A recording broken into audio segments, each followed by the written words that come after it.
అర్చక స్వాములు మనకి ఆ మాంగళ్యాన్ని ధరింపజేస్తూ ఉన్నారు. అద్భుతమైనటువంటి మాంగళ్యం రామదాసు గారు తయారు చేయించినటువంటిది. ఇందాక మనం పచ్చల పథకాన్ని, చింతాకు పథకాన్ని, రామమాడను చూసినట్లుగానే ఇది కూడా అంత ప్రాచీనమైనటువంటి ఆ మాంగళ్యాన్ని, రామదాసు గారు తయారు చేయించినటువంటి మాంగళ్యాన్ని, 3 మాంగళ్యాలు కలిగినటువంటి మాంగళ్యాన్ని రామచంద్రమూర్తి సీతమ్మ వారి మెడలో వేస్తూ ఉన్నాడు. ఇది అద్భుతమైనటువంటి సన్నివేశం.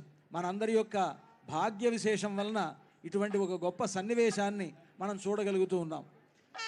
అందరికీ అన్ని వైపులా అర్చక స్వాములు ఆ మాంగళ్యాన్ని దర్శింపజేస్తున్నారు. అంతా కూడా సేవించండి.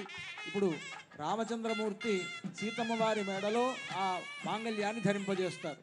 సుమంగళీరితి మంత్రేణ శ్రీ సీతా మహాలక్ష్మీదేవ్యాః కంఠే ఆచార్యః హరిం ధ్యాయన్ సమర్పయేత్.